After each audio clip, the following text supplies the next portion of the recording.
Radio Publique Africaine.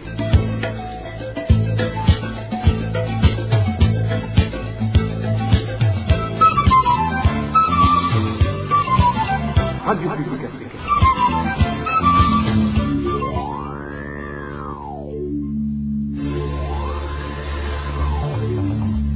C'est le moment de suivre le journal parlé en français. À la présentation, Inès Gakiza. C'est un plaisir de vous retrouver, meilleurs vœux à vous tous pour cette nouvelle année 2024. Les titres de cette édition du 6 janvier. Suspension depuis hier du commerce transfrontalier du côté de la frontière burundo-congolaise de Gatumba. Les Congolais ont bloqué l'entrée pour toute marchandise en provenance du Burundi. Ils exigent l'enlèvement de la barrière de Rugarika tenue par des agents de la documentation burundaise qui confisquent les biens des Congolais.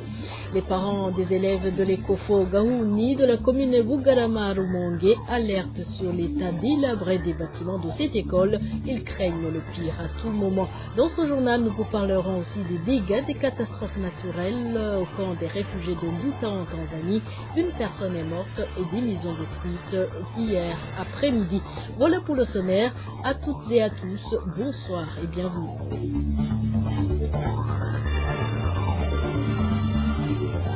Ouvrons cette édition par la page gouvernance. Une somme de 600 millions de francs burundais aurait été détournée par la commission chargée de la construction d'une tente abritant les personnes qui attendent les leurs à l'aéroport international de Bujumbura. Le personnel de l'aéroport réclame les investigations pour que les responsables de ce détournement soient connus. Le point avec Vicky Chris Ninelete. La construction de cette tribune était destinée à abriter les voyageurs et leurs familles pendant la saison des pluies ou contre un soleil accablant. Notre source au sein du personnel de l'autorité de l'aviation civile indique que des études réalisées par des experts avaient précisé le montant nécessaire pour achever cet édifice. Cependant, selon notre source, la surprise a été grande lorsque les dirigeants ont annoncé que le montant utilisé pour construire cette tribune est 3 fois supérieur à celui prévu, comme en témoigne un employé qui s'est confié à la RPA. Après les calculs, les experts ont fixé le coût de construction à 350 millions de francs burundais. Ils se sont tous mis d'accord sur ces estimations et ont décidé de commencer les travaux afin que cet ouvrage puisse être opérationnel le plus tôt possible. C'est par après que les experts ont été surpris en apprenant que finalement, il a fallu 950 millions de francs burundais pour exécuter ces travaux. Personne n'en revenait pas. Frustrés par le fait qu'ils perçoivent un salaire de misère, en raison de la mauvaise gestion et du détournement des fonds opérés par les responsables de cette institution, le personnel de l'aviation civile demande à l'autorité habilitée, en particulier à la Cour anticorruption, de suivre de près ce dossier. Concernant ces lamentations, la rédaction de la RPA n'a pas pu joindre Joël Murabagaya, directeur général de l'autorité de l'aviation civile du Burundi, pour recueillir sa version. Merci Vicky Chris. Ninelete, la corruption signalée dans les services de la police des migrations, PAF, Antenne Ngozi. Ceux qui demandent les documents de voyage sont contraints de payer des pots de vin pour être servis. Écoutez cet habitant du nord du pays qui s'est confié à la rédaction de la RPA. C'est grave à la police de l'immigration au nord du pays, dans la province Ngozi. Si nous nous adressons au service de cette police pour solliciter un document de voyage, comme un CPGR ou un laissez-passer qui s'achète à 30 000 francs, ils nous obligent de payer 50 000 francs et on attend pendant 5 mois pour avoir ce document. Ils te disent également que si tu as besoin d'un document d'urgence, tu dois payer exprès pour ça 50 000 francs. C'est vraiment honteux. Si tu sollicites un document de voyage, en laissez-passer, par exemple, tu payes 20 000 francs destinés à l'audience pour être enregistré et transférer ton dossier à Bujumbura par Internet. À cette somme de 20 000 francs, on ajoute aussi 30 000 francs pour paiement officiel de ce document. C'est vraiment honteux car une déclaration judiciaire qui coûte 3 000 francs, tu dois payer 20 000 francs de la corruption. C'est grave. Et je vous l'avais dit au début, les activités de commerce transfrontalier sur le poste douanier de Gatumba ont été suspendues par les manifestants de la ville d'Uvira. Les Congolais ont juré depuis ce vendredi de ne pas autoriser l'entrée des marchandises en provenance du Burundi si si on n'enlève pas la barrière de Rugarika. Les agents de la documentation burundaise œuvrant en poste sur cette barrière confisquent leurs biens, même ceux qui ne sont pas à vendre. Emmanuel Niungeko nous fait le point. Cette paralysie des activités commerciales entre le Burundi et la RDC sur le poste douanier de Gatumba est due au mauvais traitement que subissent les commerçants congolais au niveau de la barrière du côté du Burundi, se trouvant à l'endroit appelé Rugarika. Selon les commerçants congolais, aucun parmi les objets achetés ne peut traverser la dite barrière. Ils font savoir que leurs biens sont souvent confisqués par les agents du service national des renseignements burundais, des agents qui travaillent pour le président de la République, d'après Vumilia Kwibe, la présidente de la coopérative de petits commerçants transfrontaliers du Congo. Ils ne savent pas pour le moment quel type de marchandise est autorisé d'entrer ou de sortir du Burundi, car tout est confisqué et certains commerçants ont été déjà pris par des crises cardiaques. Je m'appelle Vumilia Kwibe, je travaille avec les petits commerçants de Gatumba. Nous avons de sérieux problèmes qui datent de très longtemps. Nous avons essayé de demander de l'aide, mais aucun succès jusqu'à aujourd'hui. Nous avons de sérieux problèmes, surtout quand nous arrivons à Rugarika, sur la barrière surveillée par les agents de renseignement du Burundi. Certains parmi nous ont déjà eu des crises cardiaques et d'autres sont déjà morts, mais rien n'a été fait. Jusqu'à présent, nous ne savons pas des marchandises autorisées au Burundi et ceux qui ne sont pas autorisés. Et comme ça, nous pouvons nous conformer à les règlements car ils nous compliquent tellement la tâche. Chagrinée, la dite présidente de petits commerçants transfrontaliers du Congo demande au gouvernement burundais de les écouter et de corriger sérieusement le prénommé Gervais, responsable de la barrière de Rugarika, qui ne cesse de s'accaparer de leurs marchandises, que ce soit l'huile pour la cuisson, que ce soit 2 kg de viande, que ce soit même les habits. Le prénommé Gervais ne laisse rien, ce qui a poussé la société civile congolaise à bloquer les produits en provenance du Burundi. Comme le service national de renseignement qui se trouve à Rugarika travaille pour le président, c'est ainsi que nous supplions au gouvernement burundais de nous écouter, nous les petits commerçants. Nous faisons du petit commerce, mais une fois à la barrière de Rugarika, surveillée par le nommé Gervais, il nous empêche de faire passer quoi que ce soit 1,5 litre d'huile, que ce soit un habit de $10 que tu achètes comme cadeau de mariage, que ce soit 1 kilogramme de tomates ou même 2 kg de viande. Auquel de tous ces produits ne peut traverser la frontière. Une fois avec l'un des éléments, on t'arrête et le nommé Gervais les confisque. Donc, nous les petits commerçants continuons à trop souffrir à cause de la barrière de la documentation de Rugarika. Nos sources parmi les commerçants transfrontaliers passant par le poste de Gatumba sollicitent l'intervention du président de la République, car ces agents de renseignement travaillent pour la présidence. Et les habitants de la zone Nyakabiga exerçant de petites activités génératrices de revenus comme la fabrication de pain et des beignets déplorent qu'ils n'ont pas droit à avoir du sucre suffisant pour réaliser leurs activités et demandent aux administratifs de les aider à trouver solution à ce problème car ils ont besoin eux aussi de faire vivre leur famille. Eric Nyonzima. Les habitants de la zone Nyakabiga en mairie de Bujumbura qui vivent de petits métiers qui nécessitent du sucre indiquent qu'ils ne sont pas sur la liste de ceux qui doivent bénéficier du sucre plus que ces deux ménages. Celui-ci est l'un de ces citoyens qui se plaignent.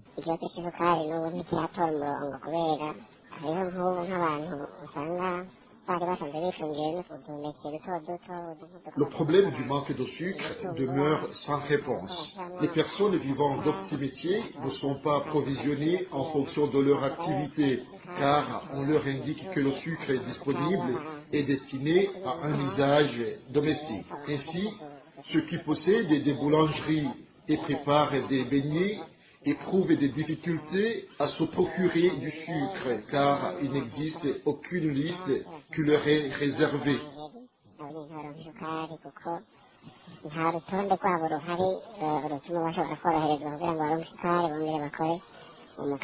Selon toujours ces habitants de Nyakabiga, des conséquences liées au manque de ce produit s'observent dans différents quartiers. Ces vendeurs augmentent les prix de leurs produits et le citoyen lambda en paie les conséquences.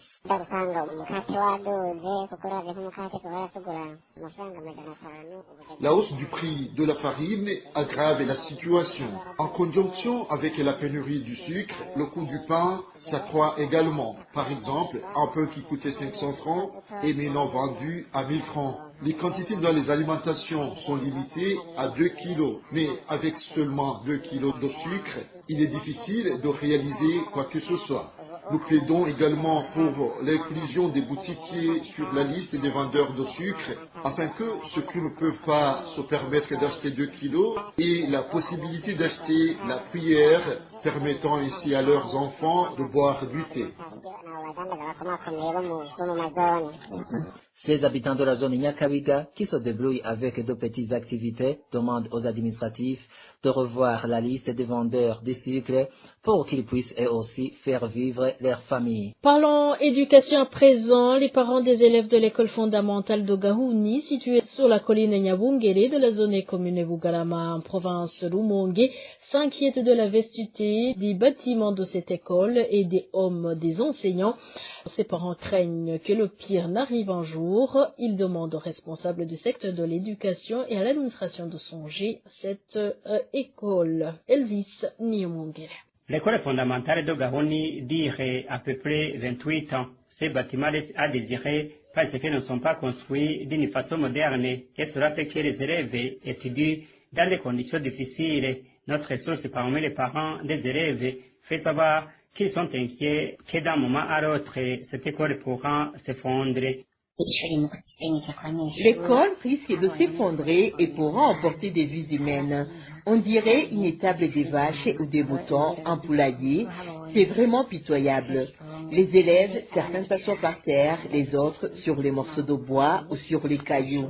Là, vous comprenez le niveau d'études de ces enfants. Pendant les cours, ils n'écrivent pas. Lorsqu'il pleut, la situation devient plus que compliquée.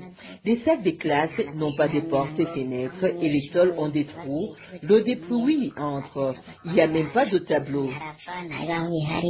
Mis à part les bâtiments de cette école, même les hommes des enseignants sont dans un état pitoyable. Lorsqu'il pleut, les enseignants se trouvent dans l'obligation de plier les matelas et vont demander un endroit pour s'abriter, précise notre source sur place. Si tu vois les maisons des enseignants, tu ne peux pas croire qu'ils sont habités par des gens. Ces enseignants sont très malheureux. Pendant la pluie, ils pluient leurs matelas parce que l'eau des pluies passe à travers les tôles. Ces maisons pourront s'effondrer à tout moment. L'indignation est totale chez les parents des élèves de cette école fondamentale de Gahuni parce que ni les responsables de l'éducation de la province, ni les administratifs, personne n'y va pour au moins s'enquérir de ces inquiétudes des parents, ajoute notre source. Vraiment, ni les administratifs, ni les journalistes, encore moins les responsables de l'éducation, des CIE ou des PIE, personne n'y va. L'on ne sait pas les rapports qu'ils donnent. Tu ne peux pas croire que c'est une école de l'État. C'est terrifiant. On dirait que c'est pas au Burundi.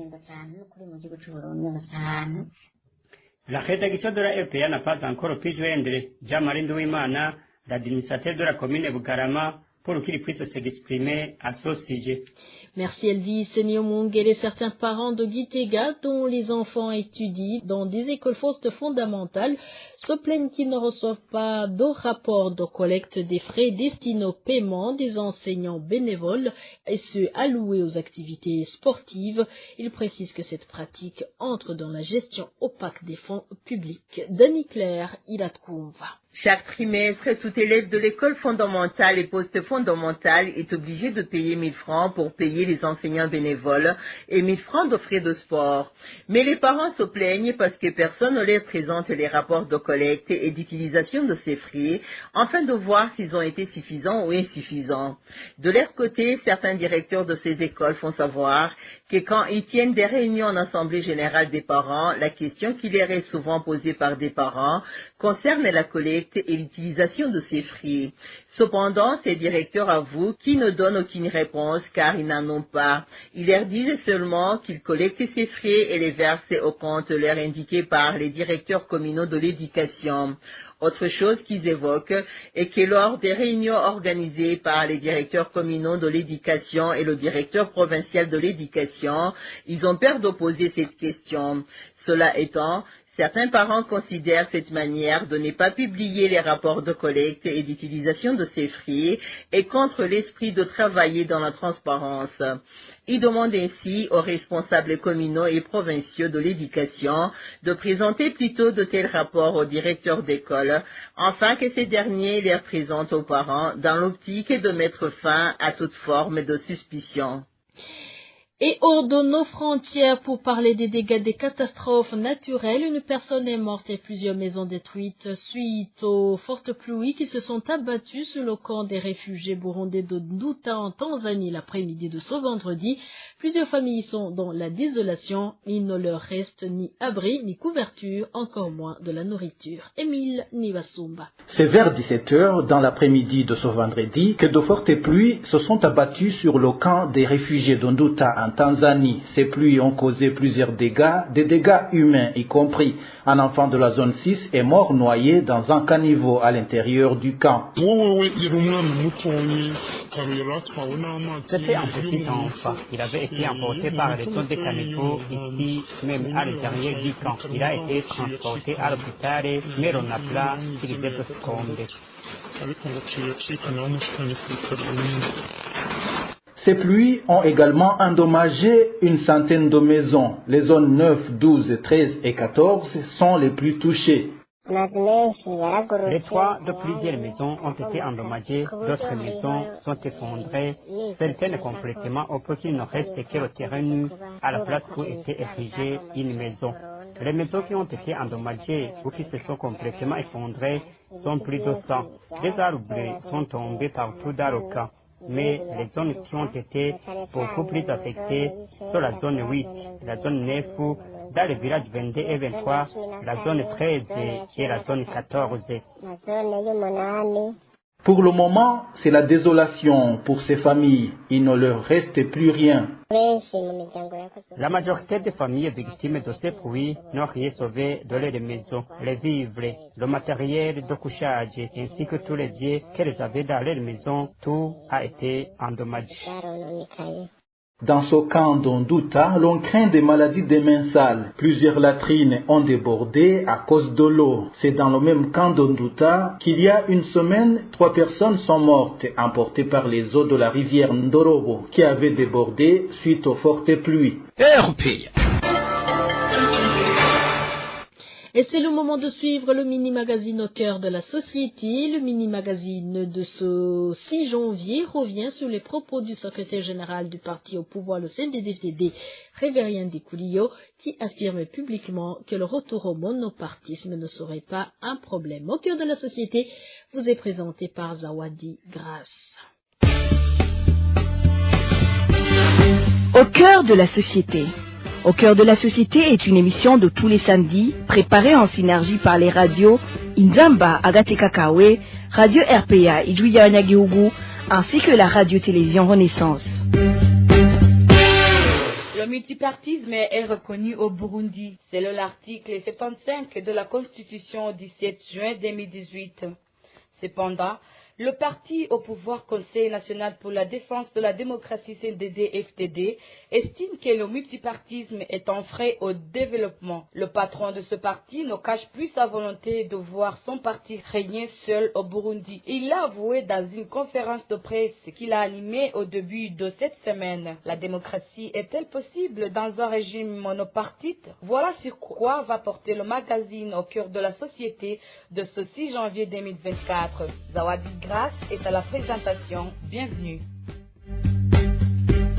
Lorsque le parti au pouvoir ne tue pas le peuple et qu'il ne sert qui est l'intérêt général, il n'y a aucun problème de devenir le parti unique dans le pays. Je cite le secrétaire général du parti CNDD-FDD, Révélien Dikoulio, dans la conférence de presse du 2 janvier 2024. Le patron du Conseil national pour la défense de la démocratie a ajouté que ce n'est plus un secret pour personne que dans certaines zones du pays, son parti est devenu de facto le parti unique. Le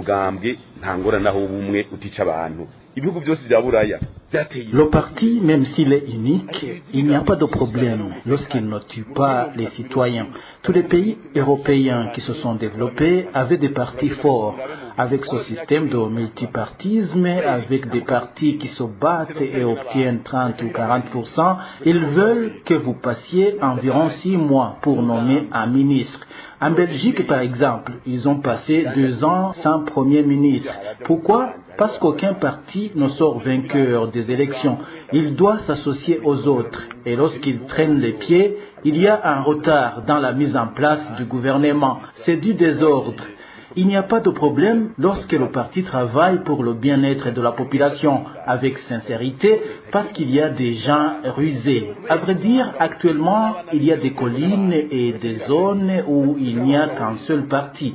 Récemment, nous nous sommes rendus dans la commune Tangara.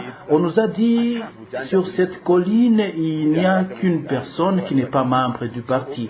Nous avons demandé, est-ce que sa femme et ses enfants ne sont pas membres des partis politiques? On nous a répondu que sa femme et ses enfants sont tous membres du parti CNDD-FDD. Dans des cas pareils, on trouve par exemple que c'est parce qu'on lui a refusé un verre et à cause de ça, il jure de ne jamais devenir membre du CNDD-FDD.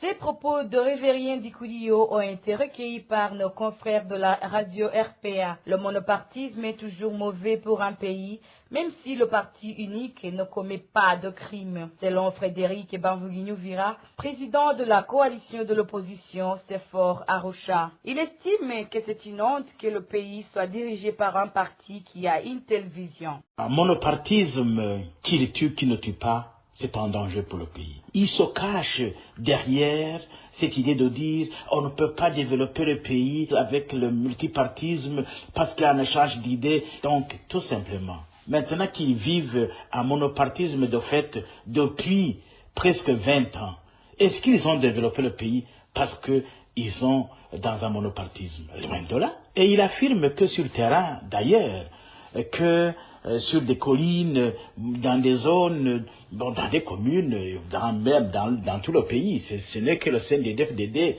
qui se vit comme ça, parce que justement ils font très peur aux citoyens du Burundi en leur disant si vous n'entrez pas au CNDD-FDD, vous n'aurez plus rien, pas de parole, pas de médicaments, pas d'enseignement pour vos enfants, pas de ceci, pas de cela.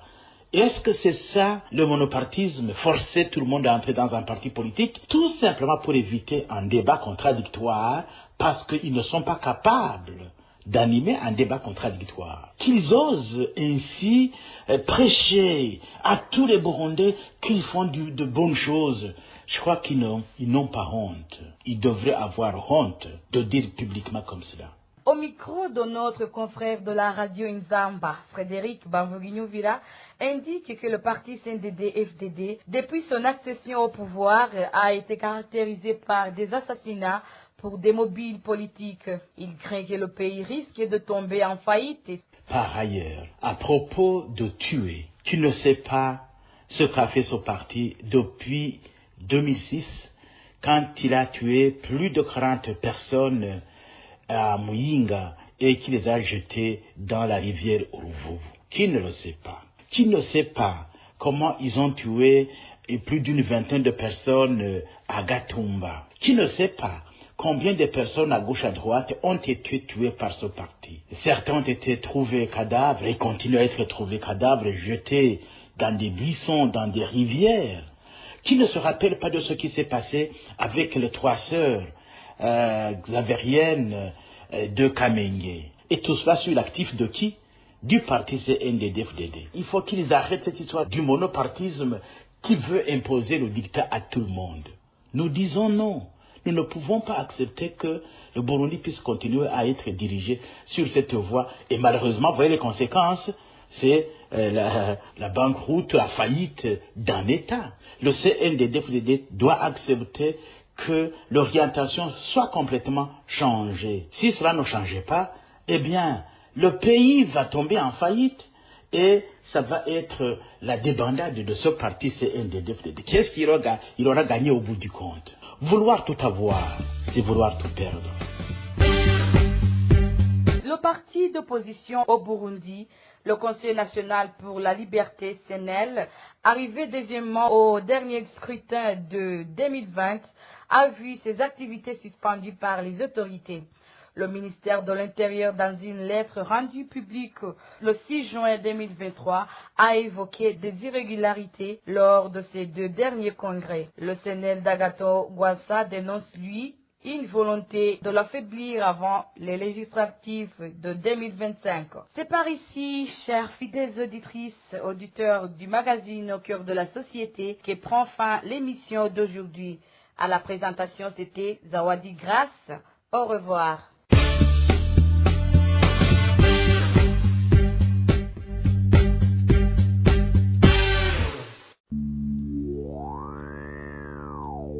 Merci Zawadi Grace, c'est par ce mini-magazine en synergie que nous mettons point final à ce journal. Merci à vous tous qui nous avez prêté une oreille attentive. Au micro, vous étiez avec Ines Kakiza et excellente soirée chez vous.